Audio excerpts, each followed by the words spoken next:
ডিসিশনটা পাল্টানো হলো। তাই ছাদটা ছিল ওই ছাদটা ঢালাই হয়ে গেছে, মানে হটমট করে এই ডিসিশনটাই হলো যে ভাঙা হবে।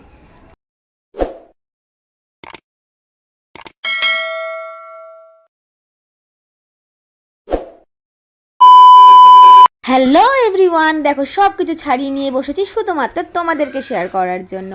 আরে দাঁড়াও, বলবো তার আগে চলো ইন্ট্রোটা দিয়ে নিই। হ্যালো গাইজ, আমি শর্মিষ্ঠা আর আমার চ্যানেল দীপ শর্মি লাইফস্টাইলে সবাইকে স্বাগত জানিয়ে নতুন একটা ভিডিও শুরু করছি। কেমন আছো সবাই? আশা করছি সবাই অনেক ভালো আছো, সুস্থ আছো, আর আমিও অনেক ভালো আছি আর অনেক সুস্থ আছি। তোমরা নিশ্চয়ই আমার এই সমস্ত কিছু ছাড়িয়ে নিয়ে বসা দেখে হয়তো ভাবছো যে পুজোর শপিং করছে কিনা, সেটা শেয়ার করছে কিনা। একদমই নয়। আসলে আগের দিন যে আমি ব্লগটা তোমাদের সাথে শেয়ার করেছিলাম সেই দিন রাতেরই এটা কিছু অংশ। আসলে আগের দিনের ভিডিওটা না অনেকটা বড় হয়ে গেছিলো, তাই সেটার সঙ্গে এটা আর মার্চ করিনি। আমি আজকের ব্লগের সাথে আমি এটাকে অ্যাড করে দিলাম। আসলে তোমরা নিশ্চয়ই আমার আগের দিনের আমার বার্থডে সেলিব্রেশন ব্লগটা দেখেছো, তো ওখানে নিশ্চয়ই দেখেছো তোমরা যে আমার বার্থডে কেক কাটিং করার পর আমরা অনেক এনজয় করেছি, তারপর খাওয়া দাওয়া করেছি। তো সবাই চলে যাওয়ার পরে যেহেতু কালকে সকালে মানে আজকের ব্লগটা আর কি তোমাদের সাথে শেয়ার করছি, তো আজকে আর কি বাড়ি চলে আসব, তো সে কারণে আগের দিন রাত্রেবেলায় জামা কাপড় গুছিয়ে রাখছিলাম আর সেটা আমি তোমাদের সাথে শেয়ার করছিলাম। আসলে যখন বাড়িতে যাই তখন তো কি বলবো ফাঁকা ব্যাগ নিয়ে যাই, আসার সময় তো একদম অনেক কিছু ভর্তি করে নিয়ে আসি। আর কি বলো তো সমস্ত মানে জামা কাপড় যেগুলো কিনা আমি কাটিং করাই, মানে আমি বেশিরভাগ জামা কাপড় কিন্তু কাস্টমাইজ করেই পরি, তো সেগুলো আর কি বাড়িতে টেনে নিয়ে যাই। ওগুলো আমি কাকিমা পাড়াতেই আমার এক কাকিমা আছে, ওনার কাছে বানাতে দিয়ে আসি, আবার ওনার থেকে আবার নিয়ে আসি। তো সেটাই আর কি প্যাকিং করছি। কিছু জামা কাপড় আর কি আমার নেওয়ার ছিল, সেগুলোকে এনেছিলাম, তো সেগুলোকে প্যাকিং করে রেখেছি। এবার ব্যাগের মধ্যে করে নিয়ে আর কি বাড়ি যাব। আসলে ব্যাপারটা হয়েছে যে যেহেতু সামনেই পুজো রয়েছে, তো সে কারণে মাও জন্মদিনে একটা জামা দিল, তারপরে যে গাউনটা পরেছি সেটাও নতুন, দেখতেই পেরেছো। তো সব কিছু মিলিয়ে মিশিয়ে আরও কিছু জামা কাপড় সেগুলো মিলিয়ে মিশিয়ে আমি আর কি প্যাকিং করে নিচ্ছি। তবে এগুলো পুজোর শপিং নয়, তবে আবার বলতে পারো পুজোরও শপিং, কারণ পুজোতে এবার সেরকমভাবে মার্কেটিং করার ইচ্ছে নেই। তবে কেন করছি না সেটাও তোমাদেরকে জানাবো অন্য একটা ব্লগে, এটাতে নয়, আপাতত এখানে বলছি না। তবে সেগুলো কিন্তু যেগুলো আমি জন্মদিনে নিয়েছি সেগুলো তো নতুনই রয়েছে, আর এই ড্রেসগুলো পুজোতে পরার মতনই ড্রেস নেওয়া হয়েছে, তোমরা তো দেখেছোই। তো এগুলো দিয়ে আর কি পুজোতে চালিয়ে দেবো সেটাই ভাবছিলাম। আর যাই হোক, তারপর দেখো ওই ডাক্তারের কাছে গেছিলাম, সেই ওষুধ মানে যা হয় আর কি সমস্ত কিছু গুছিয়ে নিচ্ছি, কারণ অনেকটা সকালবেলায় ভোরবেলাতেই বেরিয়ে যাব, তো বেশি সময় পাবো না, তো সে কারণে রাতে আর কি গুছিয়ে রাখলাম যাতে সকালে উঠে চাপটা না হয়। তো কালকে যেহেতু মানডে, তোমাদের দাদা ভাইয়ের অফিস রয়েছে, তো ওকে সকাল 9টার মধ্যেই বাড়িতে পৌঁছাতে হবে, কারণ অফিস জয়েন করতে হবে। তো সে কারণে আর কি এখনই গুছিয়ে রাখছি। তো চলো শুয়ে পড়বো এখন, কালকে দেখা হচ্ছে। Good morning everyone. তো এখন হচ্ছে তার পরের দিন সকালবেলায় ঘুম থেকে উঠে গেছি, আর অনেকটা সকালে উঠেছি, মানে 6টায় ঘড়িতে অ্যালার্ম দিয়ে রেখেছিলাম ফোনে, তো 6টা বেজেছে আর সঙ্গে সঙ্গে উঠেছি। আমাদের দাদাভাইকেও ডেকেছি, বাট উঠে বুঝতেই পারছো ভোরবেলা ওঠার অভ্যাস নেই, তো 6টা তো আমার কাছে অনেকটাই ভোর। তো উঠে আর কি আড়ামোড়া খাচ্ছিলাম, আর কি বলো তো রাতে ঠিকঠাক ঘুম হয়নি, মানে ঘুমোতে 2টো বেজে গেছিলো, আর তারপর আবার 6টায়, মানে মাত্র 4 ঘন্টা ঘুমিয়েছি, তো শরীরটা একটু ম্যাচম্যাচই করছিল। তো যাই হোক, কি আর করা যাবে, বাড়িতে তো আসতেই হবে। তো সেই জন্য আর কি দেখো উঠে আমি আর কি দাঁত ব্রাশ করব বলে ব্রাশে আর কি পেস্ট নিচ্ছিলাম, ব্রাশ করব। আর আমার বাড়িতে মানে বাবার বাড়িতে কিন্তু আমার জন্য আলাদা করে, আমার আর তোমাদের দাদা ভাইয়ের জন্য কিন্তু ব্রাশ মানে রাখাই থাকে, যখনই যাই ওখানে তখন এই ব্রাশেই আর কি আমি ব্রাশ করি। তো এই জন্য আর বাড়ি থেকে আলাদা করে ব্রাশ আমি কোনো কিছুই ক্যারি করি না।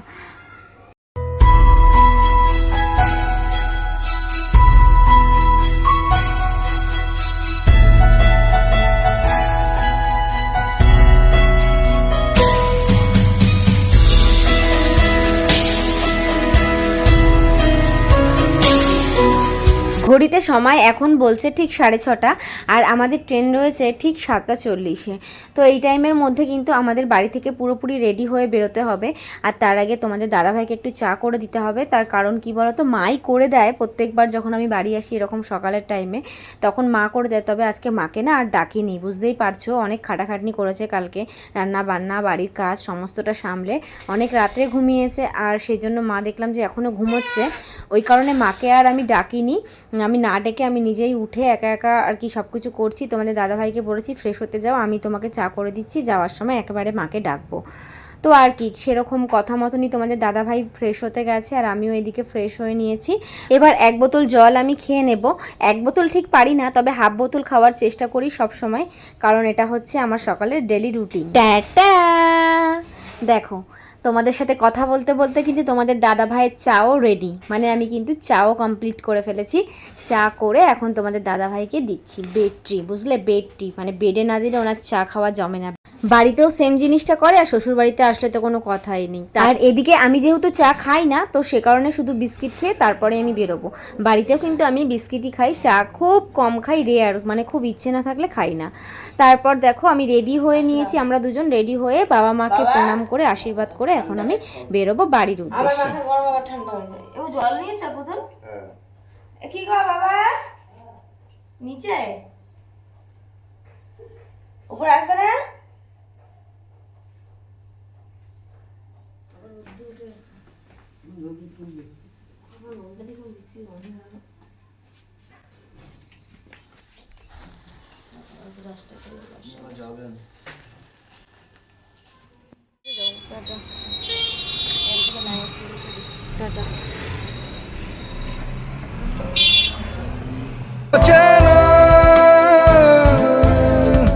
শহরে নিচ্ছি উড়াল, কেন আজকাল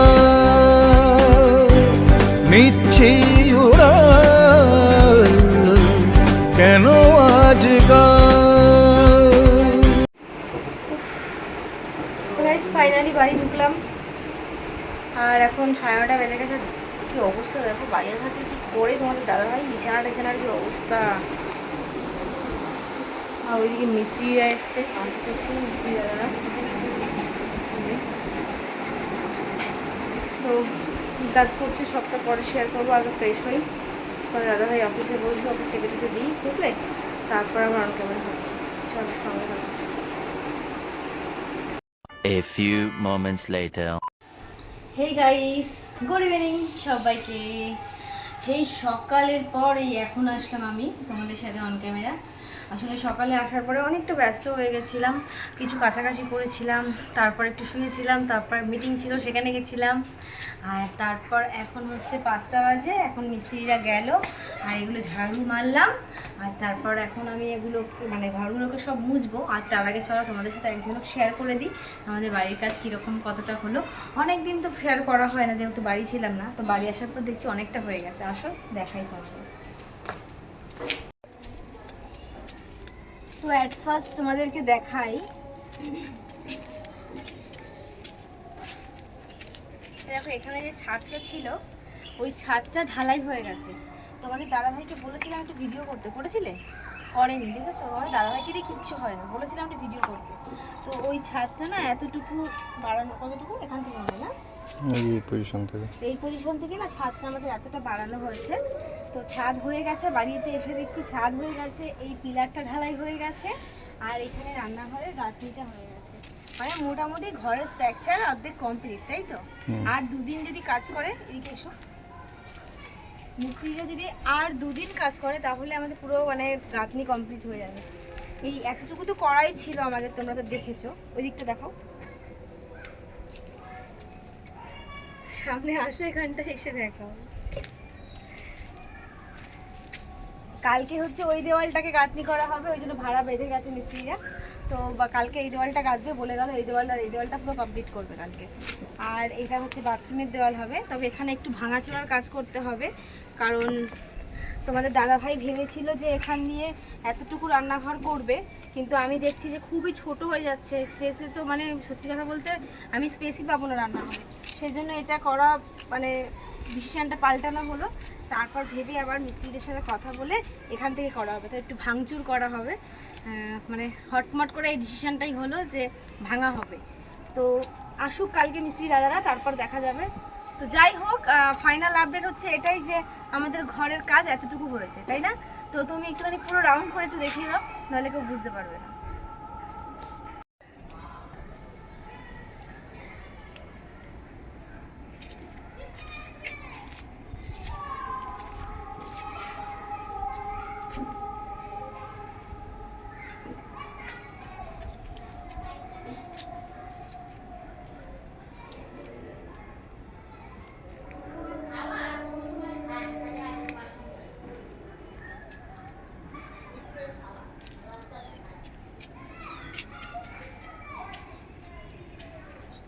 হয়েছে, বেশিক্ষণ নিতে হবে না।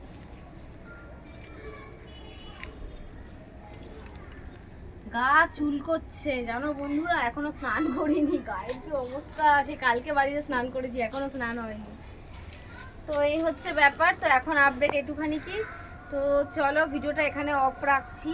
এখন একটু ঘর ফরগুলো পরিষ্কার করি, স্নান করি, প্রচুর টায়ার্ড লাগছে, ঘুম হয়নি যেহেতু রাত্রেবেলা অনেক রাত্রে শুয়েছি, 2টোর সময় শুয়েছি, তারপর আবার সকাল 6টায় উঠে গেছি, ঘুমও পাচ্ছে, ভালো লাগছে না।